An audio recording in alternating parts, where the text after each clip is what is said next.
Salam, Restart Media'ya xoş gəldiniz. Bugünkü mövzumuz süni intellekt və IQ-dur. Bugünkü qonağımız Tərlan Abdullayevdir. Salam, xoş gəlmisiniz Tərlan bəy. Aleykümselam. Bugünkü mövzumuz süni intellektdən olacaq və bugün çox aktual bir mövzudur. İlk sualım sizə belə olacaq ki, son zamanlarda süni intellektə olan tələbat çoxalıb. Kimin nə dərdi olursa ondan soruşur. Sizcə bu nə dərəcədə düzdür, doğrudur? Belə deyək, həm doğrudur, həm doğru deyil. Elə vacib məqamlar var ki, o anda o süni intellekt həqiqətən də öz işini çox gözəl görür. Amma bəzi məsələlər var ki, orada o işə yaramaya da bilər. Yəni sualdan çox sualın ünvanı çox vacibdir. Yəni sual hansı formadadır, necədir bilinmir, amma ünvan çox önəmlidir. Belə deyək, gündəlik işimizdə, rasional tələbatlarımızda hansısa bir elmi məsələlərin qısa formada araşdırılmasında çox gözəl fayda verə bilir. Amma bəzi mənəvi məsələlərdə belə deyək ki, suallarda versək biz görərik ki, süni intellekt sanki cavab verməkdən çox stabilliyi qorunmaqla məşğuldur. Yəni belə deyək ki, tempi sanki qorumaqla məşğuldur. Ona görə deyək ki, belə deyək, rasional qərarlarda başqa, amma mənəvi sferadakı məsələlərdə tamam başqa effekt verə bilər. Yaxşı olar ki, belə deyək, insan şəxsiyyətini formalaşdırmaq məsələsində, xarakterini formalaşdırmaq məsələsində elmə uyğun məsələləri süni intellektdən soruşsun, amma bəzi müzakirə olunmalı məsələləri yaxşı olar ki, pedaqoji şəkildə tələb eləsin. IQ səviyyəsi sosial və şəxsi münasibətlərə necə təsir edir? IQ səviyyəsi çox ciddi bir mövzudur, çox vacib bir məsələdir. Yəni bir insanın IQ səviyyəsinə uyğun olaraq onun həyatı müəyyənləşir və eyni zamanda IQ səviyyəsi bir xarakter anomaliyası da yarada bilər. Yəni bu da əsas məsələlərdən biridir. Yəni biz IQ səviyyəsindən danışırıqsa, artıq emosiyaları qoyuruq bir tərəfə. Yəni bir insan emosional olaraq nə qədər belə deyim, yaxşı bir insan olsa da, empatik qabiliyyəti inkişaf eləsə də, mərhəmət duyğusu olsa da, lakin IQ səviyyəsi öz sözünü deyir. Zaten IQ səviyyəsi olmalıdır ki, bu şeylər olsun. Amma nə qədər olmasa IQ səviyyəsini bilməyimiz vacibdir. Ümumiyyətlə belə IQ ilə bağlı qısa olaraq belə bir məlumat verim.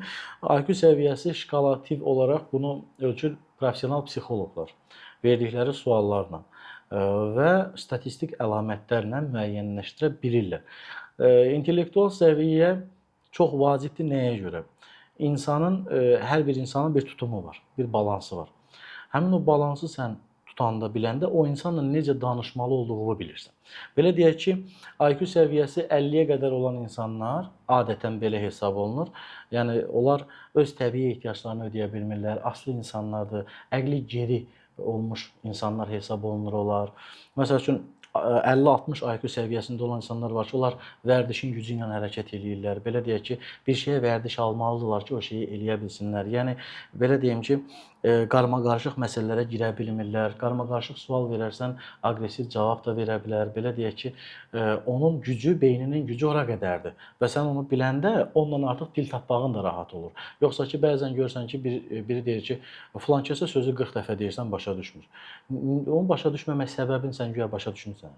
Yəni o niyə görə başa düşmür? Onun başa düşmək potensialının hansı formada olduğunu bilsən, o cür davranarsan. Məsəl üçün itlərə 90-a yaxın söz öyrətmək olur, belə deyək. Müəyyən hərəkətlər öyrətmək olur. Amma sən onun it olduğunu və o IQ səviyyəsində olduğunu biləndə bu rahat olur. Ayıya necə öyrətmək lazımdır, ata necə öyrətmək lazımdır. Onun xarakterini bilməsən, IQ səviyyəsini bilməsən, sən heç nə öyrədə bilmərsən. Eyni məsələ də insani münasibətlərə aiddir. 70-85 IQ səviyyəsi olan insanlarda demək olar ki, inteqrasiya məsələləri də müəyyən proseslərdə, yəni bunlar ümumiyyətlə əqli gerilik siyahısından çıxırlar da, yəni zehinsel əngəllilik kateqoriyasından. Lakin bunlarda da enerji çatışmamazlığı ola bilir. Belə deyək ki, hansısa məsələlər ona daha çətin gələ bilir, belə deyək. Biz bunu nəzərə almalıyıq. Bu təkcə sırf mənəvi xarakter məsələsi deyil. Məsələn, görürsən ki, adam hər şey qaydasındadır, normaldır. Hansısa bir işi görəndə özünü çətinə sala bilir. Və görürsən ki, bəzən enerjisi çatmır. Biz bunda bəli, müəyyən ilkin təəssürat, yenə də deyirəm, ilkin təəssürat yarada bilərik ki, bu adamda ola bilər ki, IQ-də belə deyək, 70-85 arasındadır. Ola bilər ki, ona görə bunun qıcıq reaksiyası çoxdur, ona görə sinirlənir, ona görə əsəbidir, ona görə söz başa düşmür. Bunun hətta belə insanların danışıq tərzindən də heç təkrar-təkrar bir sözü dəfələrlə demək və yaxud da ki, hansısa bir sözü deyəndən sonra detallara enməsən başa düşmür, nümunə gətirməsən anlamır. Məsəl üçün biz həmişə nə deyirik? Deyirik özündən savadca böyük olan insanlarla, dəlillərlə danış. Özündən savadca, IQ intellektual səviyyəcə aşağı olan insanlarla nümunələrlə danış. Belə insanlara nümunə çəkməsən başa düşmür. Amma belə deyək ki, intellektual səviyyəsi yüksək adamlara bir dəlil gətirsən bəs eləyir. Bəzən biz dəlillə nümunənin yerini qarışdırırıq. Harda dəlil gətirmək lazımdır, harda nümunə gətirmək lazımdır. Bu qarışmasa, əslində insanlarla kontakt qurmaq daha rahat olar. Məsələn, 85-100 IQ səviyyəsində olan insanlar ümumdünya əhalisinin böyük əksəriyyətini təşkil edir. Universitetə qəbul ola bilirlər, adaptasiya qabiliyyətləri güclüdür. Hansısa bir məsələlərdə ünsiyyət, amma bunlar da müəyyən qədər qarışıq mövzular başlayanda aqressivləşə bilirlər. Ümumiyyətlə insanın aqressivləşməyinin təməl əlamətlərindən biri də hansısa bir məsələnin qabağında aciz qalmağından yarana bilər. Yəni belə deyək ki, hadisə çözülə bilmir, hadisəni tam təfərrüatı ilə qavraya bilmir və sonluğu haqqında nigarandır. Bu prinsip olanda, bəli, belə deyim, müəyyən qədər problemlər yarana bilər. Amma görürsən 110-115 IQ səviyyəsində olan insanlar bunlar tək başına nə isə bir iş görə bilirlər. Belə deyim ki, özəl xüsusiyyətləri ortaya çıxır, mütləq cəmiyyətdə fərqlənirlər, xüsusi hörmət alırlar ağıllarına görə və hansısa bir məsələlərdə fərqli belə deyim, yanaşmalar sərgiləyə bilirlər. Müəyyən qədər müəyyən məsələlərin belə deyim ki, səliqəsini qoruya bilirlər. Var. Məsələn, 115-130 IQ səviyyəsində olan insanların xüsusilə öz dəsti xəttləri olur. Adam var aşpazdır, amma adam var IQ səviyyəsi 130-dan yuxarı aşpazdır. Biri yeni bir yemək ixtira eləyəcək, yaradacaq, öz dəsti xəttini qoyacaq. Biri sadəcə olaraq yenilikdə olan və yaxud da ki, ümumiyyətlə bişirilən yeməkləri daha yaxşı bişirəcək. Yəni, birinin bir yeməyi daha yaxşı bişirməsi, birinin isə bir yeməyi həm daha yaxşı bişirib, həm də yeni bir yemək yaratması IQ səviyyəsindən xəbər verən məsələdir. Məsələn, 130-dan yuxarı artıq IQ səviyyəsi olanlar, bunlar artıq alim, artıq yeni bir şey ixtira edə biləcək səviyyə sahibdirlər. Belə insanlara sual verəndə o qədər çətin cavab verə bilərlər, o qədər qəliz danışa bilər ki, sən onu başa düşməyə də bilərsən. Və yaxud da ki, hər hansısa bir məsələyə heç kimdən eşitmədiyin bir reaksiyanı verə bilər. Amma çox yenilikçi, çox da dəqiq. IQ səviyyəsi artdıqca insanın dəqiqlik, rasionallıq, belə deyim, balans qoruma və adaptasiya olunma və bunun üçün bir çox məsələləri özünü göstərir. Ümumiyyətlə, IQ səviyyəsini sadə dillə ölçəsi olsa, bir insanın ünsiyyətçiliyinə, iki insanın böhranlı vəziyyətdə özünü necə aparmağına baxmaq lazımdır. Yəni, insan öz əql səviyyəsini, xarakter səviyyəsini çox vaxt bu iki şeydə özünü yəni biruzə verir. Böhranlı vəziyyətlərdə özünü necə aparır və onun ünsiyyətçilik səviyyəsi necədir? Baxın, bəzi adamlar var, deyir ki, mən çox danışmağı xoşlamıram. O danışa bilmir deyə çox danışmır. Yəni, onun çox danışmağı xoşlamaqla bağlı problemi yoxdur. Söz bazası. IQ səviyyəsi burada intellektual səviyyə aşağıdır ki, çox kitab oxumaq lazımdır. İntellektual səviyyəni inkişaf etdirmək lazımdır ki, sən iki kəlmə sözün üstünə qoyub üçüncü kəlməli bir söz yarada biləsən. Yəni, biz bunları nəzərə almalıyıq. İnanın ki, bunlar nəzərə alınanda münasibətlər çox rahatlaşır. Həzrət Əlinin çox maraqlı bir yanaşması var. O uşaqla uşaq, böyüklə böyük olmaq yanaşması var ki, sanki elə bir vaxt təsəvvür 1400 il bundan qabaq o da bunu izah eləmək istəyirmiş ki, bugün psixologiya bunu izah edir, belə deyil. Ümumiyyətlə Tərlan bəy, ümumiyyətlə məsləhət almaq yaxşı bir şeydirmi? Yəni məsləhət almalıyıq ya özümüz düşünməliyik? Məsləhət almaqla bağlı onu deyə bilərəm ki, məsləhət almaq ən təhlükəli, həm də ən lazımlı məsələlərdən biridir. Məsləhət alanda insan 4 əsasa fikir versə, bəli, məsləhət almağına dəyər. Birinci qayda odur ki, məsləhət verən insan məsləhət verdiyi məsələdə məsuliyyət daşıyırmı? Bu bir. İkincisi, məsləhət verən insan o məsləhət verdiyi şeyi özü eləyibmi? Praktikada görübmü və yaxud da ki, kimdənsə bu haqda ciddi bir məlumat alıbmı? Üçüncüsü, məsləhət verən insanın özünün sənin həyat və yaradıcılığında xüsusi bir marağı varmı və yaxud da bir mənfəəti varmı? Məsləhəti verməyindən çox məsləhəti niyə görə verdiyini araşdırmaq daha vacib olan məsələdir.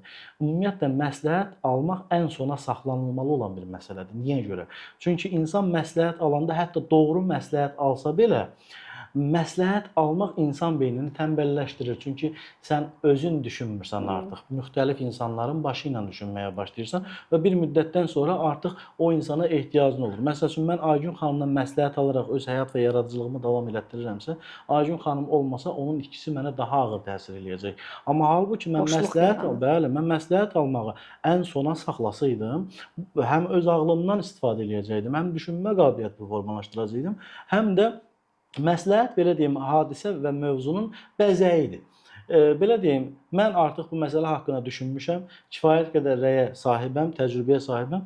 Yaxşı olar ki, Aygün xanımın da bir fikrini alım. Bu həm şəxsi hörmət məsələsidir, həm də belə deyim, alternativ bir bəli, yol ataların var. çox qəşəng bir məsələ var. İki baş bir başdan həmişə ağıllıdır. Yəni ola bilər ki, o sənə elə bir prizmadan yanaşar məsələyə ki, onu sən görmürsən. Ümumiyyətlə insanların görməklə bağlı çox ciddi zonalar var. Buna Jogori pəncərəsi deyirlər psixologiyada. Adam var ki, görür, amma özü görsənmir. Adam var ki, kənardakıları görür, amma özünü görə bilmir. Adam var ki, heç nə kənarda baş verəni görə bilir, nə özünü görə bilir.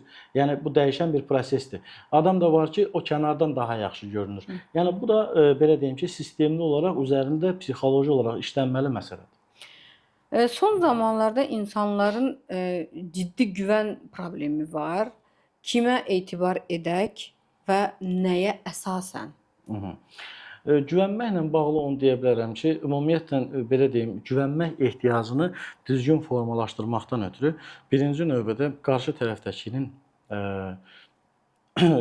keçmişini müəyyən qədər bilməlisən.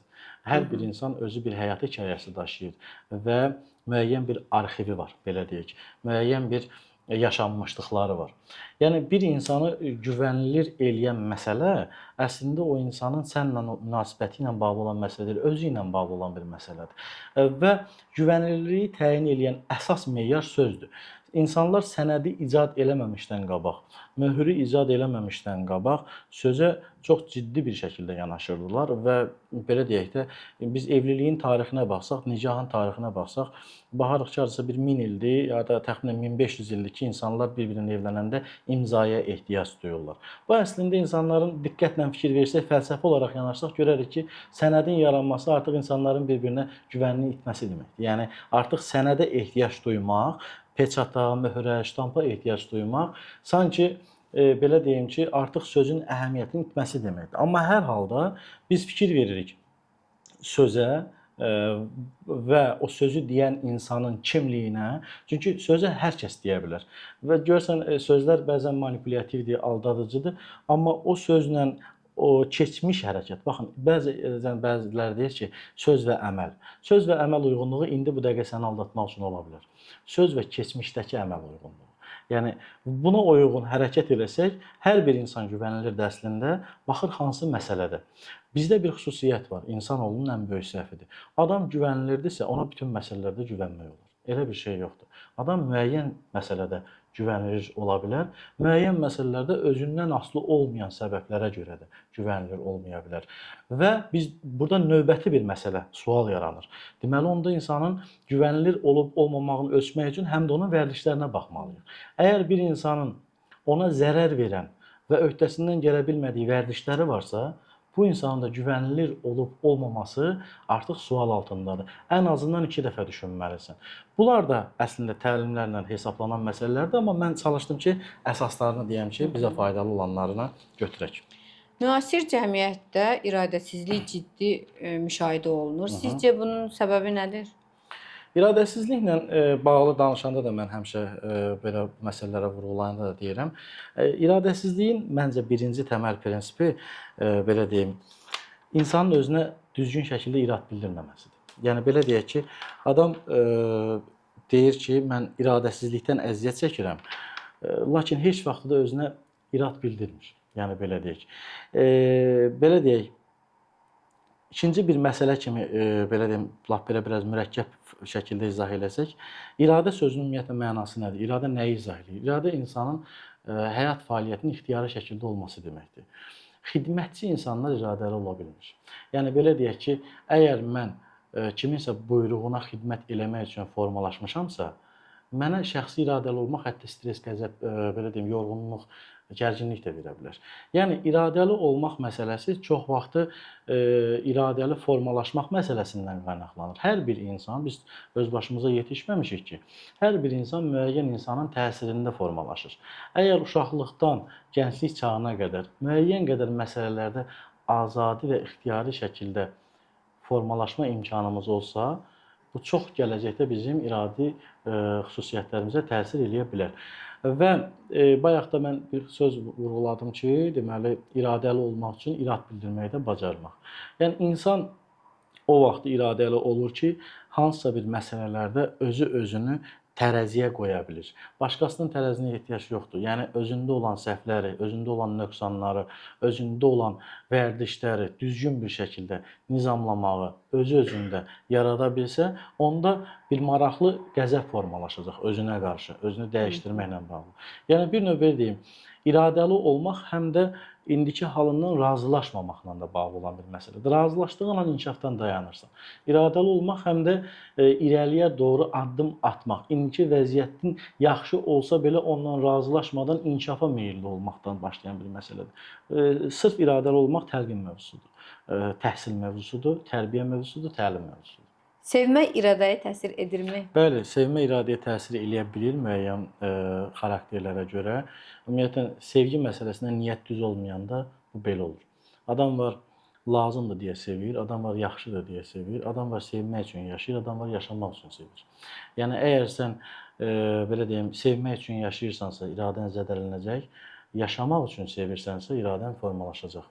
Aydın, bu çox önəmli bir məsələdir. Qısa olaraq belə deyim, ümumiyyətlə sevgi insanın individuallığını təmin etmək üçündür, azadlığını təmin etmək üçündür. Əgər hansısa bir sevgidə şiddətli qadağa, ciddi belə deyim ki, obsessiv reaksiyalar formalaşırsa, bu gələcəkdə bu patoloji sevgi də deyə bilərik biz buna. Bu bəli, gələcəkdə iradəni sarsıda bilər. Belə bir maraqlı tendensiya müşahidə olunur cəmiyyətdə. İnsanlar məncə yalanın nə olduğunu bu müasir dövrdə bütün dövrlərə nisbətən daha yaxşı bilirlər. Bəs maraqlıdır, yalanı onlar nə olduğunu bilə-bilə niyə bu qədər aldanırlar? Bəli, əslində bizim müasir dövr, yəni indiki yaşadığımız dövrdə nəyin yalan, nəyin doğru olduğunu çözmək üçün çox rahat bir dövrdür. İnformasiya, kommunikasiya, innovasiya dövründə yaşayırıq. Lakin bəli, deməli insanlar bəzi şeylərin yalan olduğunu bildiyi halda da yalan danışa bilirlər və yaxud da ki, yalana qulaq asa bilirlər və yalandan yaşaya bilirlər. Məsələ burada əslində çoxdur, amma mən sadə və primitiv formada 2 dənə əsasını izah edəcəm. Birinci növbədə insan yaşadığı şeylərdə, yaşamaq istədiyi məsələlərdə gecikməməlidir. Gecikmək yalana ehtiyac duymağa gətirib çıxarda bilər. Yəni həqiqi bir şey olmayanda insan o həqiqinin yerinə süni bir şey qoymağa meylli bir varlıqdır. Gecikmiş insanlar daha çox yalana ehtiyac duyurlar. Bu birinci məsələdir. İkinci məsələ də ki, ondan ibarətdir ki, bəzən insanlar elə bir statusa digər bir insanları qoyur ki, həmin o statusa görə müəyyən şeylərə bir növ toleranslıq göstərmək mədəniyyəti formalaşır. Məsələn, adam sənin birinci dərəcəli qohumundursa, hətta yalan belə danışsa, onun yalanı bəzən sənə doğru kimi gələ bilər, çünki bu sənin doğmandır, belə deyək. Və yaxud da ki, böyüyündür və yaxud da ki, başqa-başqa məsələlərdir. Yenə də baxın, biz qayıdırıq əvvəlki mövzuda dediyimiz məsələyə. Şəxsi kimlik anlayışını bir tərəfə qoysaq, öz şəxsi kimlik anlayışımızı formalaşdırmaqla məşğul olsaq, əslində doğru ilə yalanın, sadə ilə mürəkkəbin, həqiqi ilə saxtanın belə deyim, ayrılışdırılmasında çox gözəl nailiyyətlər əldə edə bilərik. Bu bizə nəyə görə lazımdır? Orijinal bir şey yaşamaq, az yaşamaq belə olsa, daha keyfiyyətli bir struktur yaradır, bir mexanizm yaradır. İnsanlar bəzən bəzi şeylərin müddətini uzatmaq üçün də yalana ehtiyac duya bilir. Bax bu müddətlə, bioloji saatla və insanların hansısa bir məsələlərdə inkişafı ilə bağlı məsələlərdə də düzgün şəkildə özlərinə qarşı səmimiyyəti qursalar, belə deyim ki, əslində nə yalana ehtiyac qalar, nə də bir şey. Onda biz belə bir şey deyə bilərik ki, əslində biz özümüz özümüzə yalan danışırıq deyə, əslində biz özümüz özümüzü aldadırıq deyə kənardan aldadılmanı o qədər də ciddiyə almırıq.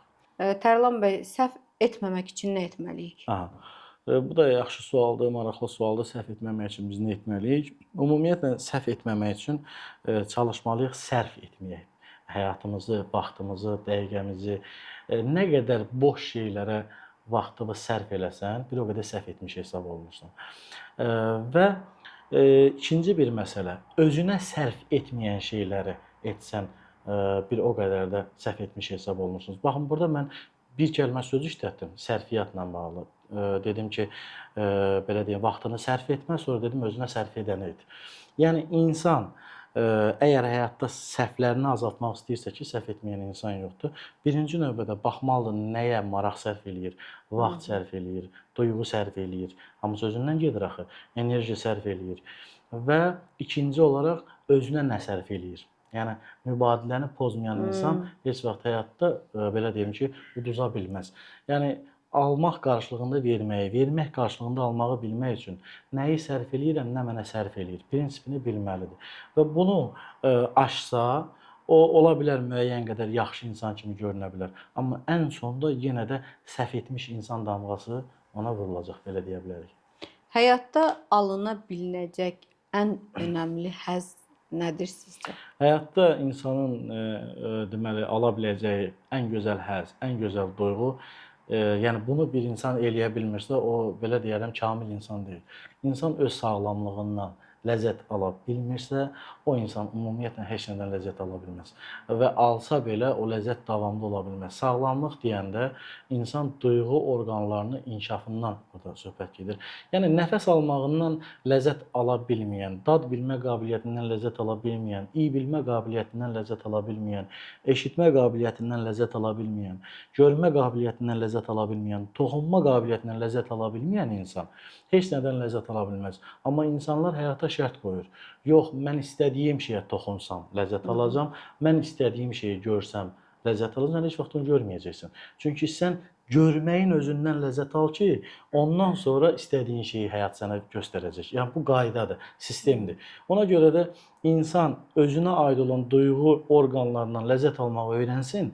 Ondan sonra həyat ona artıq o istədiyi şeyləri müəyyən qədər verməyə başlayır, belə deyək. Çox təşəkkür edirəm. Sağ olun, minnətdarım.